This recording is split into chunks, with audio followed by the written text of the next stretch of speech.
এই দুনিয়া থেকে যেতে পারি, সকলে বলি আমিন। আলহামদুলিল্লাহ রাব্বিল আলামিন। এই পর্যায়ে আমাদের সম্মুখে সংক্ষিপ্ত বক্তব্য নিয়ে আসছেন হযরত মাওলানা মুফতি আব্দুল্লাহ মুজাহিদ সাহেব, ইমাম খতিব তালতলা জামে মসজিদ।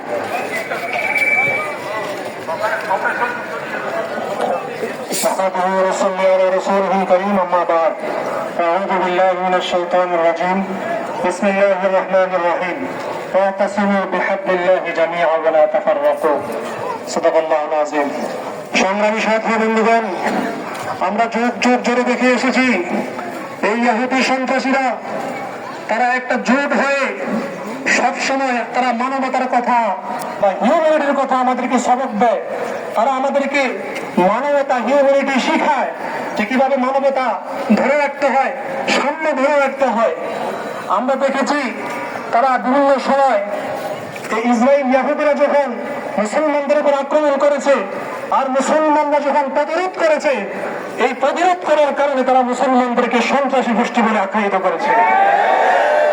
আমরা পরিষ্কার ভাষায় বলতে চাই, যে সমস্ত ইহুদিরা মায়ানমার ভাইদেরকে মারে, আরাকানে মারে, আফগানিস্তানে মারে, ইরাকে মারে, ফিলিস্তিনে মারে, তারা কখনো মানবতাবাদী হতে পারে না। তারাই হলো পৃথিবীর সবচেয়ে সন্ত্রাসী সংগঠন। সংগ্রামী সাথী বন্ধুগণ, একদিকে ইমানের প্রশ্ন আর একদিকে কুফরের প্রশ্ন।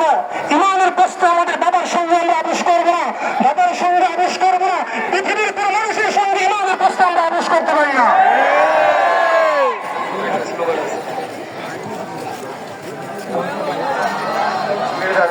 মিছিলকারীদের আগমন, মিছিলকারীদের আগমন, নারায়ে তাকবীর, নারায়ে তাকবীর। সংগ্রামী সাথী বন্ধুগণ,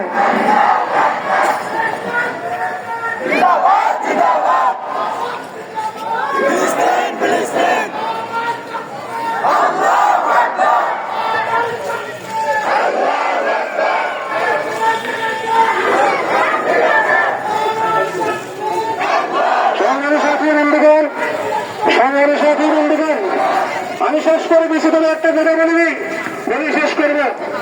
আমাদের এই ইন্ডিয়ান গভর্নমেন্টের অন্তর্গত সরকারের প্রধান উপদেষ্টাকে বলবো, আপনি বাকি 57টি মুসলিম দেশের সঙ্গে আলোচনা করে একটা সিদ্ধান্ত নেন, বাংলাদেশ থেকে সৈন্যবাহিনী পাঠান। যদি আপনি সৈন্যবাহিনী পাঠাতে ব্যর্থ হয়ে অথবা না পাঠান, তাহলে আমাদেরকে সৈন্য হিসাবে প্রস্তুত করুন। আমরা